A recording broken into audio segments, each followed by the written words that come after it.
부활의 아침이 밝았습니다. 우리 주님은 살아나셨습니다. 무덤은 비었고 온 천지 만물이 살아계신 우리 주님을 찬양합니다. 이 시간 말씀 위에 잠깐 기도하겠습니다. 살아계신 하나님, 주는 부활이요 생명이시며 부활의 주님이십니다. 그 주님이 주시는 말씀을 우리가 듣기 원합니다.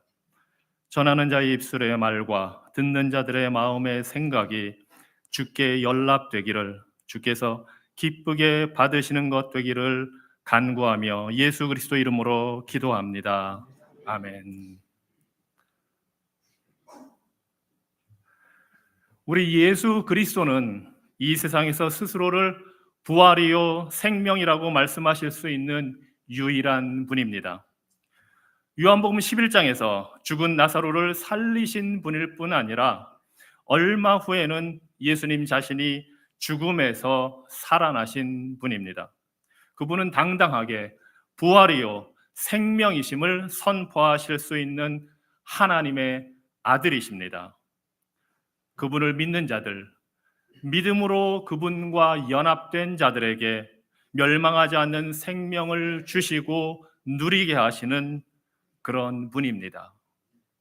그래서 나사로처럼 믿음 안에서 죽은 자들도 부활하여 영생을 누리게 되고, 마리아와 마르다처럼 살아서 믿고 있는 자들도 영생을 누리게 하십니다. 물론 주님께서 살려주신 이 나사로도, 마리아와 마르다도 다 죽었습니다. 너는 흙이니 흙에서 왔으니 흙으로 돌아가라 하신 하나님의 말씀대로 모든 인류는 죄로 인해 죽습니다.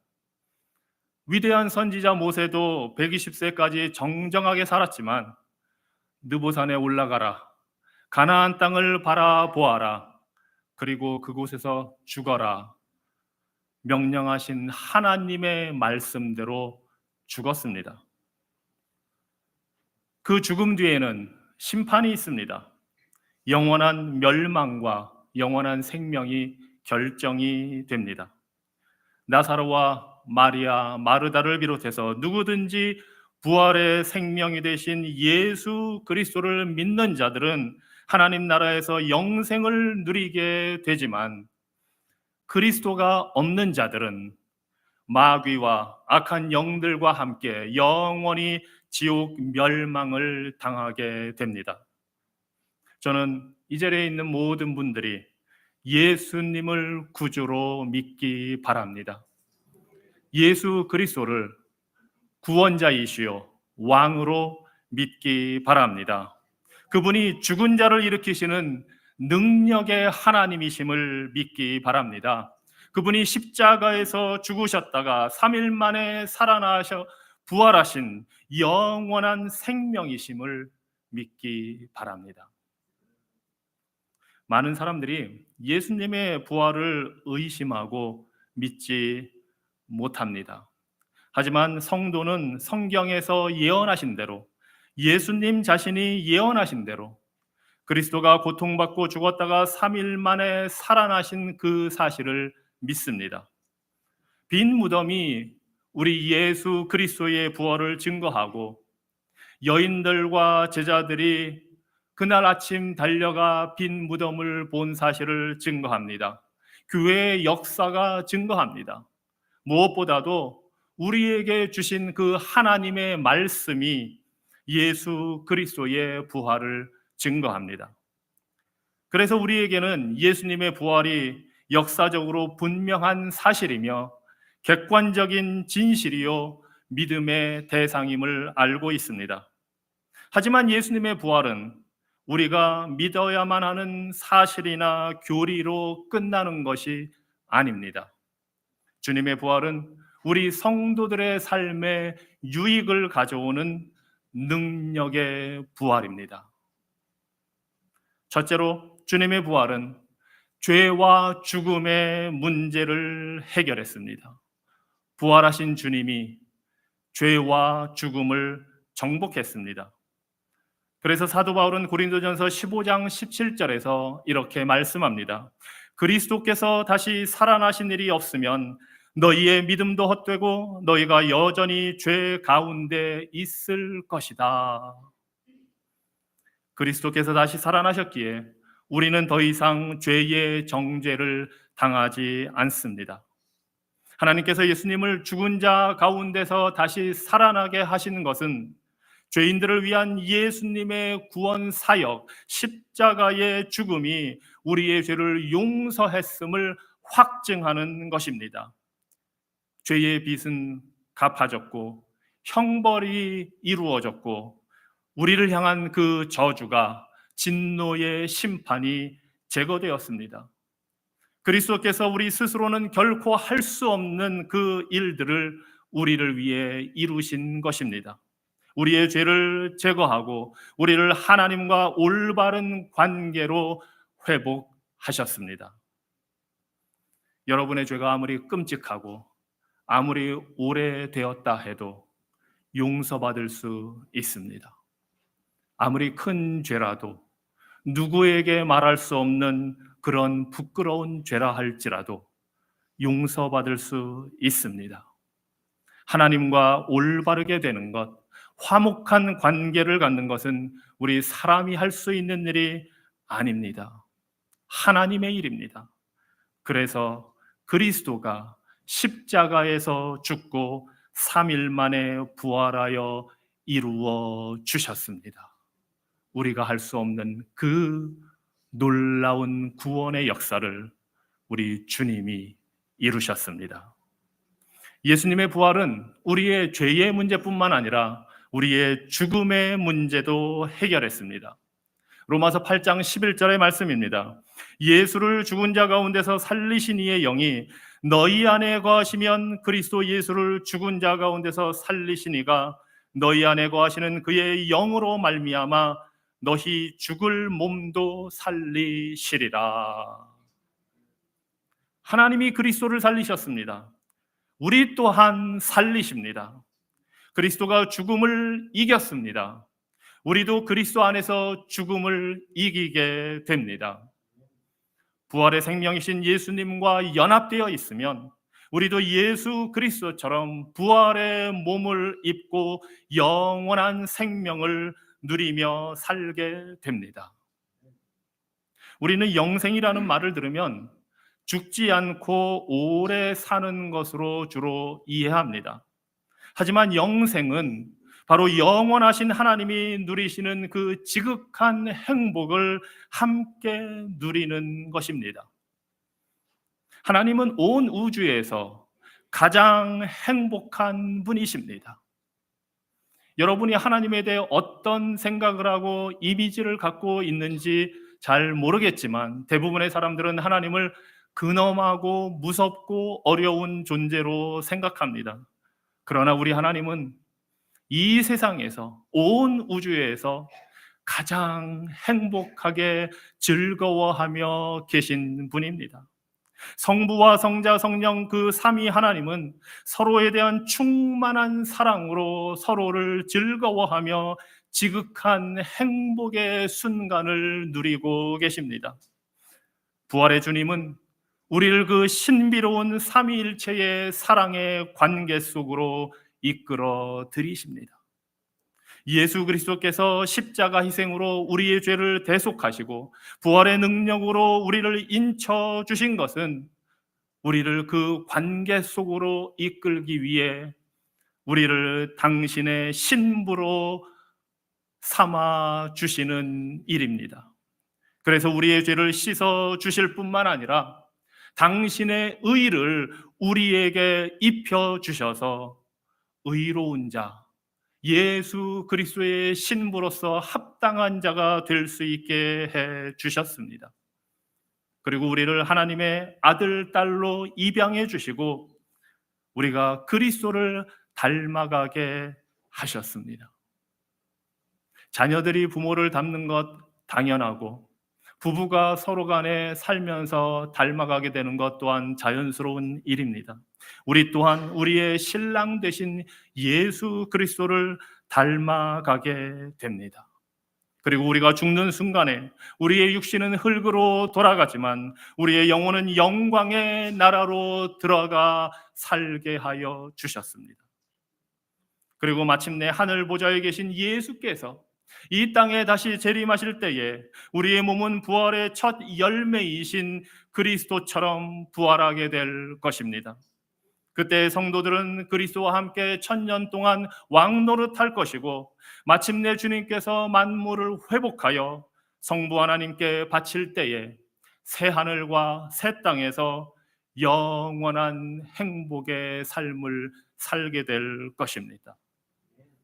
그때 우리는 영광의 성부 하나님의 보좌 앞에서 신랑 되신 예수 그리스도와 연합하여 성령의 교통하심으로 지극한 복락을 누리며 영원히 성삼위 하나님을 사랑하고 즐거워하며 교제하는 가운데 영광을 올려드리는 기쁨을 만끽하게 될 것입니다. 그래서 예수님의 부활은 우리에게 너무나도 소중하고 부활의 주님은 우리에게 너무나도 아름다운 분입니다. 주께서 부활하셨기 때문에 우리는 언제 죽어도 영생을 확신할 수 있습니다. 하지만 오늘 우리가 이 땅에서 사는 동안에도 주님의 부활의 능력은 우리에게 유익을 줍니다. 부활하신 주님은 우리에게 성령을 보내어 주십니다.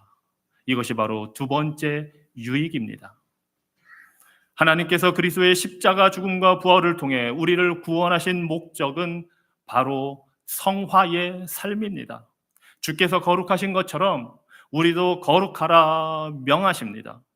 이 땅에서 이생의 자랑과 안목의 정욕과 육신의 욕심을 채우고 만족하는 삶이 아니라 하나님의 나라와 의를 구하라 하십니다. 우리를 구원하여 그리스도의 몸된 교회의 지체가 되게 하신 것은 머리 대신 예수 그리스도의 장성한 분량에 이르도록 성장하라는 것입니다. 바로 이러한 아름다운 일을 위해서 우리 부활하신 그리스도께서 성령을 보내주십니다. 사도행전 2장 32절로 33절에 말씀합니다. 이 예수를 하나님이 살리신지라 우리가 다 이 일의 증인이로다. 하나님이 오른손으로 예수를 높이심에 그가 약속하신 성령을 아버지께 받아서 너희가 보고 듣는 이것을 부어주셨느니라. 부활하신 주님은 성령을 부어주셨습니다. 성령이 오셔서 우리를 거듭나게 하시고 복음을 믿게 하실 뿐만 아니라 주의 몸된 교회를 이루게 하십니다. 우리에게 충만케 임하셔서 성숙하게 하시며 열매 맺게 하십니다. 우리가 죄와 싸우고 이기적인 욕심과 싸우고 미성숙한 모습을 보일 때에 성령께서 도와주십니다. 가정에서, 교회에서, 직장에서, 학교에서 내 뜻을 내세우고 내 마음대로 하려고 할 때에 성령께서 말씀을 깨닫게 하시고 기억나게 하셔서 순종하게 하십니다. 우리가 죄로 인해 탄식하고 신음할 때에, 사탄의 유혹 앞에서 흔들릴 때에 성령께서 함께 탄식하시며 우리를 위해 중보하십니다. 우리의 생각과 말과 행동, 삶의 자세와 태도가 온전하게 되어서 그리스도의 성품을 닮아가도록 우리 안에 거하시는 성령님, 우리의 영혼을 살피시는 성령께서 우리를 위해 간구하십니다. 그래서 예수님의 부활은 우리에게 너무나도 소중합니다. 그분이 보내주신 성령 하나님은 우리에게 너무나도 아름다운 분입니다. 마지막으로 부활하신 주님은 우리와 함께 하십니다. 부활의 주님이 주시는 유익이 너무나도 많지만 오늘은 세 가지를 나눕니다. 그 마지막이 함께 하시는 예수 그리스도이십니다. 예수님은 마태복음 28장 20절에서 마지막으로 지상 명령의 말씀을 주시면서 이렇게 우리에게 말씀하십니다. 볼지어다 내가 세상 끝날까지 너희와 항상 함께 있으리라. 부활의 주님이 우리와 함께 하시겠다고 약속하셨습니다. 임마누엘이신 주님이, 하나님이 우리와 함께 하시겠다고 말씀하십니다. 그래서 우리는 어려운 일을 해낼 수 있습니다. 주님께서 어디로 부르시든 따라갈 수 있습니다. 그곳이 양로원이든 노숙자를 돕는 곳이든 타인종이 있는 곳이든 어디든 복음으로 섬길 수 있는 곳이 있다면 우리는 그곳으로 갈 수 있습니다. 우리가 어디에 있든지 가정에서, 부부 사이에서, 자녀들과의 관계에서, 직장 동료나 이웃을 향해 제자 삼는 일을 할 수 있습니다. 예수께서 죽음을 이기시고 무덤에서 부활하셔서 우리와 함께 하시기 때문입니다. 우리는 주님이 우리에게 하라고 하시는 그 모든 일들을 할 수 있습니다. 그것이 회개이든, 우리에게 상처 준 사람을 용서하는 것이든, 이웃을 사랑하거나 원수를 사랑하는 것이든, 나와 정치적 견해가 다르고 지지하는 정당이 다른 사람을 인내하며 대화하는 것이든, 세상이 보기에는 미친 것처럼 보이는 일이라 할지라도 주님이 명령하시는 것을 우리는 할 수 있습니다. 부활하신 주님이 우리와 함께 하시기 때문입니다. 또한 우리는 어떤 고난과 역경도 감당할 수 있습니다. 시련을 겪고 시험을 당할 때에 우리는 낭망하지 않고 인내할 수 있습니다. 억울한 일 당하고 원치 않는 아픔과 슬픔을 당할 때에, 이 세상에서 이해할 수 없는 일들이 벌어질 때에 유동치 않고 잠잠히 주님을 바라보며 기다릴 수 있습니다. 왜냐하면 환난이나 곤고나 박해나 굶주림이나 헐벗음이나 위협이나 칼이나 그 어떤 것도 우리를 부활하신 예수 그리스도의 사랑에서 끊을 수 없기 때문입니다. 우리 모두는 주님의 것이고 주님은 우리를 위하십니다. 그래서 예수님의 부활은 우리에게 너무나도 소중하고 그분은 너무나도 아름다우신 분입니다. 부활의 주님을 믿는다는 것은 단지 죽음 이후를 위한 것이 아닙니다. 주님의 부활은 성도의 삶 전체를 감싸는 진리이며 능력입니다. 부활은 그리스도인을 그리스도인 되게 합니다. 우리가 부활의 주님을 믿음의 눈으로 보기 시작할 때에 지금 이 순간 바로 이곳에서부터 우리는 영생을 누리게 됩니다. 죄와 죽음을 이기신 예수님, 성령을 보내 죄인을 구원하시는 예수 그리스도, 성도와 함께 세상 끝날까지 함께 하시는 그리스도, 그분은 부활하신 주이십니다.